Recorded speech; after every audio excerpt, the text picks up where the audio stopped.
Hello friends, welcome to the second lecture on the second unit of our paper number 102. Today in this lecture we shall continue the discussion of our topic, that is the Pardoner's Tale by Geoffrey Chaucer. Now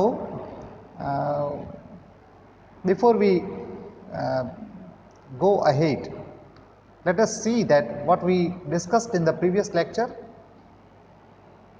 We talked about the age of Chaucer, that is from 1350 to 1400, means the second half of the 14th century, the environment of the period. Then we talked about the writer of the story, the Pardoner's Tale, who is Geoffrey Chaucer, and his contribution to English literature. Then we particularly talked about his masterpiece. The best of his literary creations is the Canterbury Tales. The background and the environment regarding the Canterbury pilgrimage as well as the place of Canterbury, the social and religious environment of the English society, that we also talked about. And then we saw that the gathering of 24 pilgrims at the Tabard Inn, they are on the journey to the Canterbury Cathedral. Now during this journey they are supposed to tell stories, and after listening the story of the doctor, when everybody is feeling tense and sad because of the brutal theme that they heard about in the doctor's or the physician's tale, now it was the wish of all the gathering that they wanted to listen to a story that is giving some moral, as well as it should be a very light story, and for that they chose to listen to a story from the Pardoner. The Pardoner, as we know, is a religious person. He moves into the area of the religious community and he gives sermons to the people. Now this Pardoner is telling the story. Now before he begins his story, he first of all says something about his own self in the form of the prologue. Prologue means the preface. Now as a preface to the story that he is going to narrate, he says about himself as a pardoner, who he is and what is his personality. Now before he begins his story, he takes a drink of wine, and under the intoxication he narrates the prologue.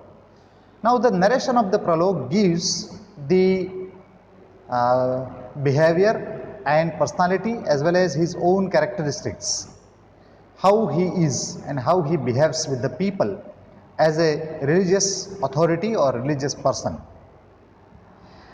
Just to prepare them for his story, he tells them something about his own self.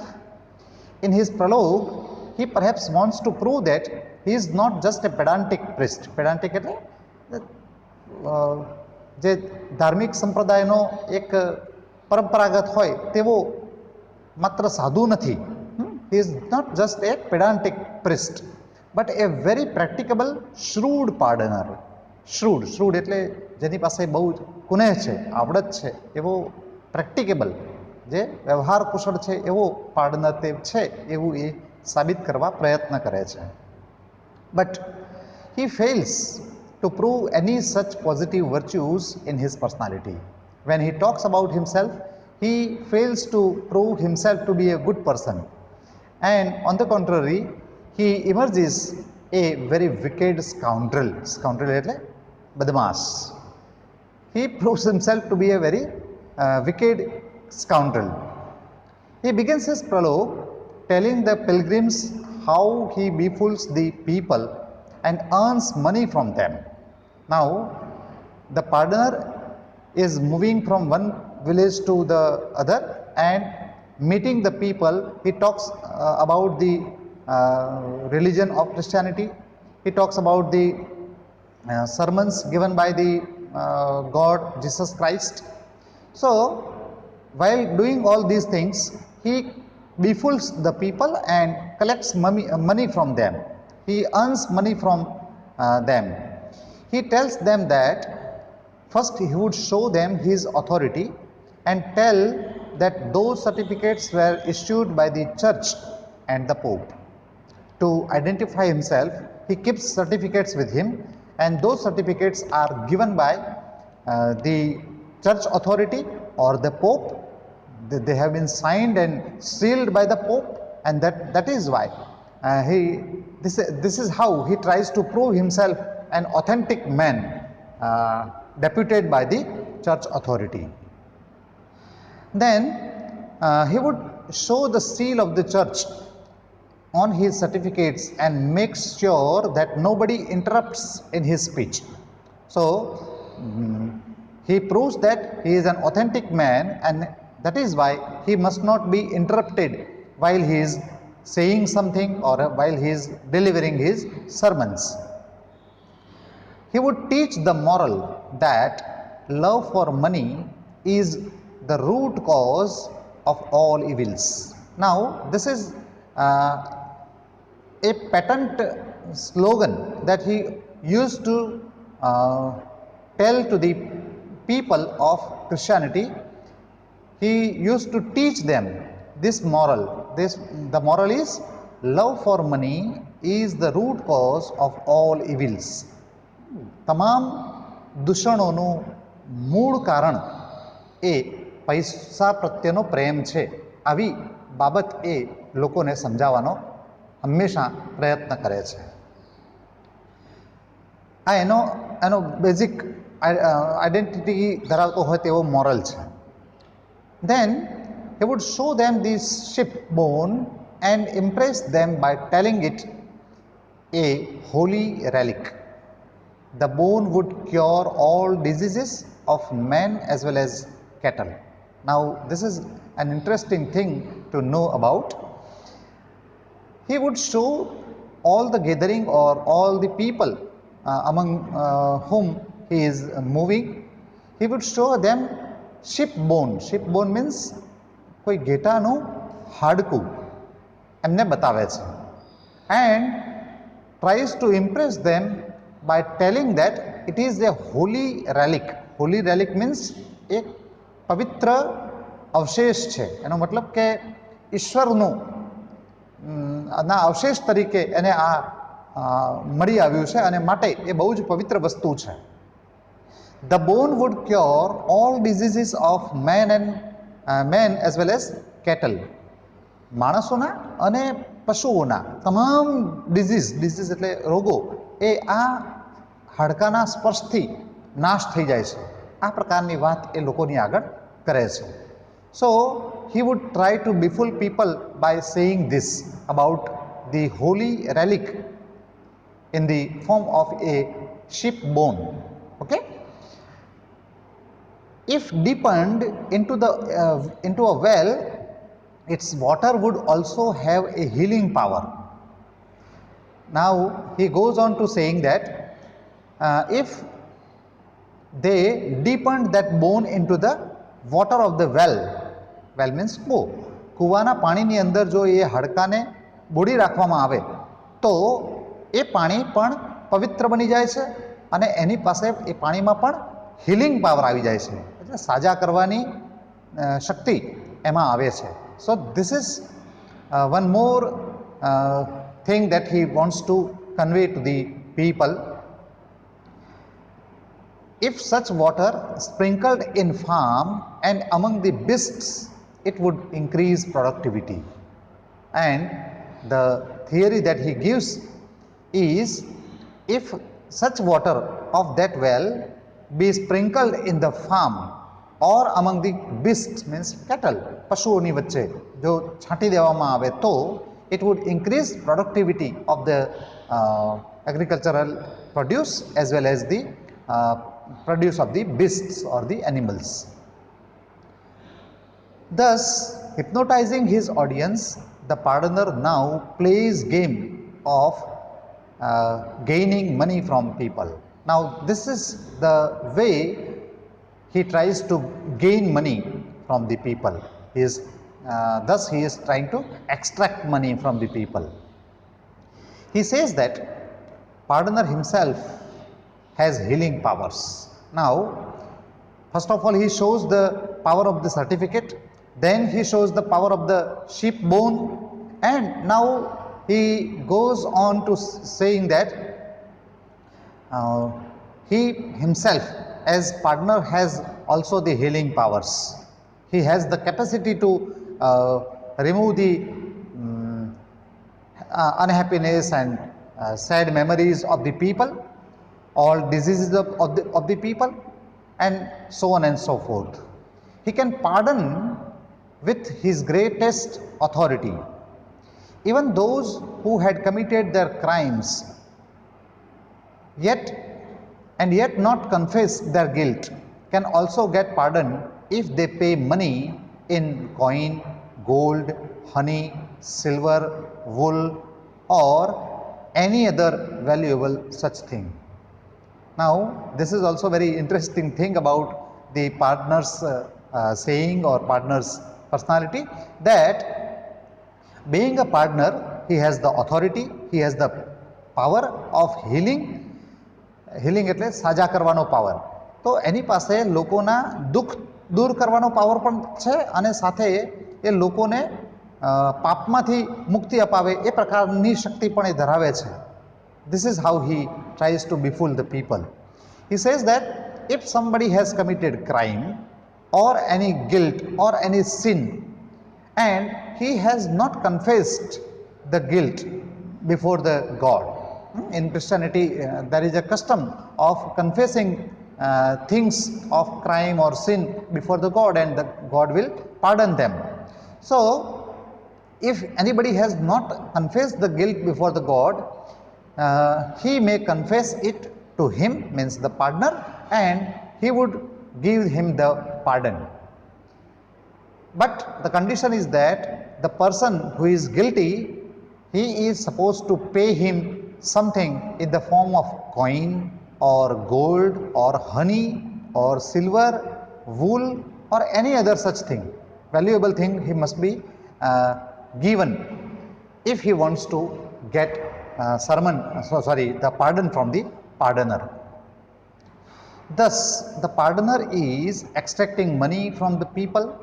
He does not believe in leading life of poverty, nor does he believe in hard work.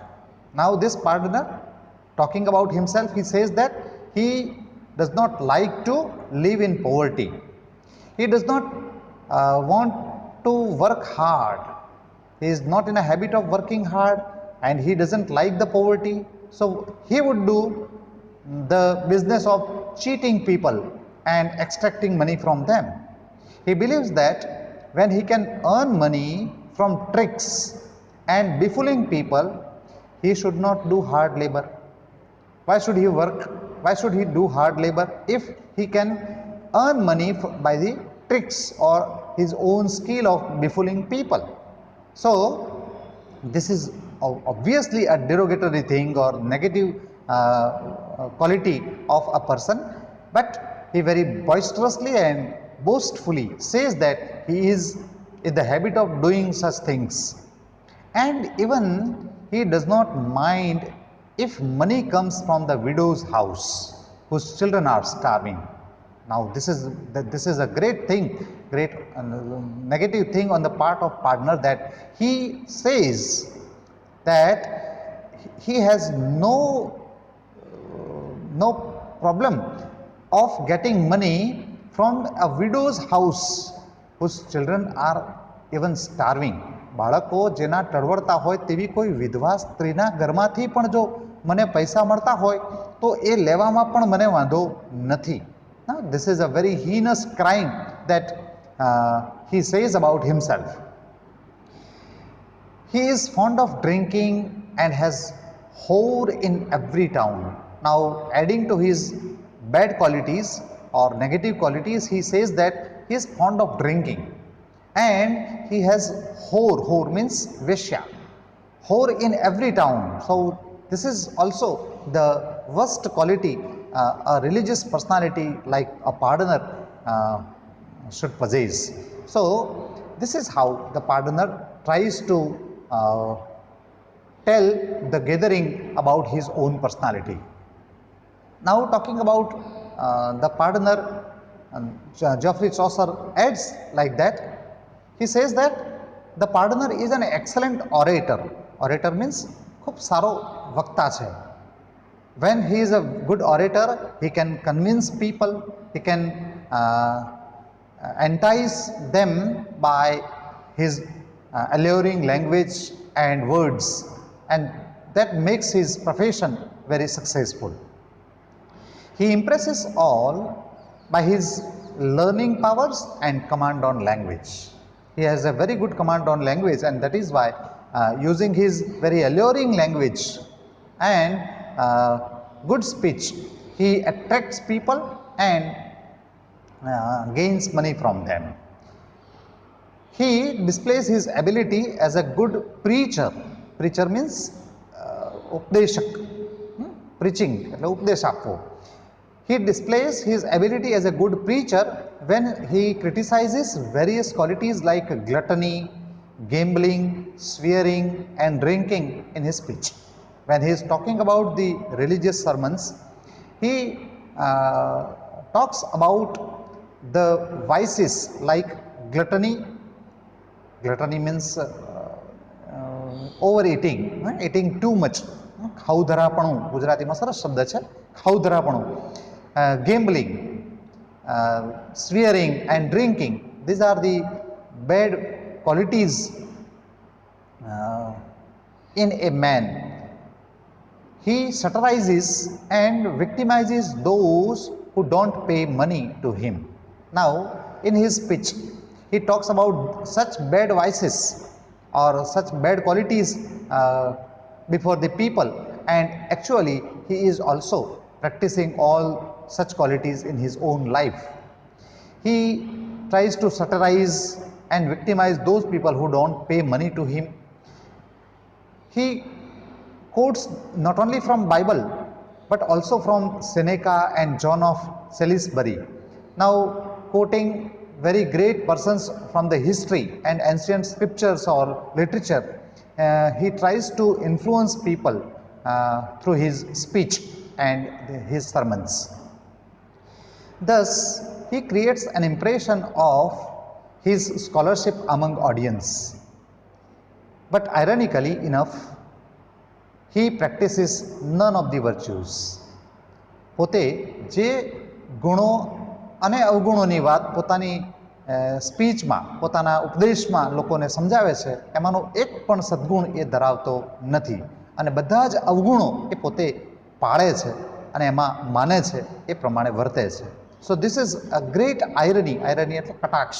So in this satirical story, Geoffrey Chaucer tries to give the picture of the religious environment that was prevailing in the time of his own literature.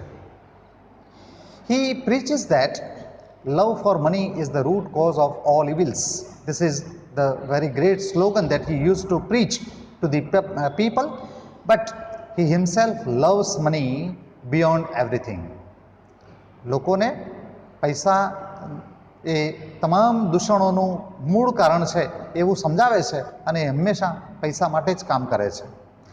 The pardoner is a hypocrite who cheats people for his selfish aims.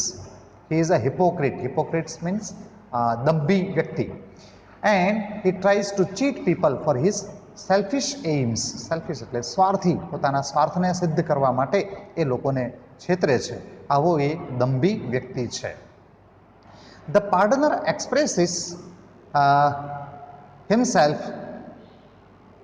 the pardoner exposes himself among the travelers, but he seems to be a shameless person. Shameless person means he feels proud in giving his bad qualities to the people, and while narrating the prologue he talks about all his negative qualities, and there is no shame in him that he is talking about all his negative qualities. So with these words we can understand that how wicked and scoundrel he is, but seems to be a shameless person. Thus he is a scoundrel, totally unfit to be a pardoner. A pardoner should be a very virtuous man. He should be following all the good qualities of Christianity, but it is not the case in this pardoner, so he is totally unfit to be a pardoner. Chaucer's portrait of pardoner is in fact the best effort in satirizing such corrupt pardoner existing in his time. So by drawing this character, Chaucer tries to show the society that the pardoners in his time were like this. This is the real picture of the religious community that was prevailing in the time of his own literature. Chaucer's art of characterization is at the best in the pardoner sketch. Now in giving the sketch of this pardoner, Chaucer is at the best capacity of his characterization. Through the pardoner's character we know from the general prologue that the pardoner is a corrupt as others in his profession, but his frankness about his own hypocrisy is nevertheless shocking. Now pardoner is a corrupt man, but he has or rather he constantly taking pride in showing people that he is such a hypocrite and having all such bad qualities. He bluntly accuses himself of fraud, avarice and gluttony. He bluntly accuses, he talks about his all bad qualities like a fraud. He is a fraud. Fraud means લોકોને છેતરનારો, દગાબાજી કરતો હોય તેવો વ્યક્તિ. avarice એટલે totally greedy man he is. And about the gluttony means overeating. All these qualities he is having or he is possessing, and he constantly preaches about all such vices and he practices all such qualities in his life. And yet rather than expressing any sort of remorse with his confession, he takes a perverse pride in the depth of his corruption. Now when any such person of this religious stature, he is having such negative qualities or bad qualities, he should be ashamed of it. He should have some remorse on his part, on his confession about these bad qualities. But on the contrary, he is taking pride in all such vices that he possesses. So this is how Geoffrey Chaucer tried to give the complete biography or the caricature of the pardoner.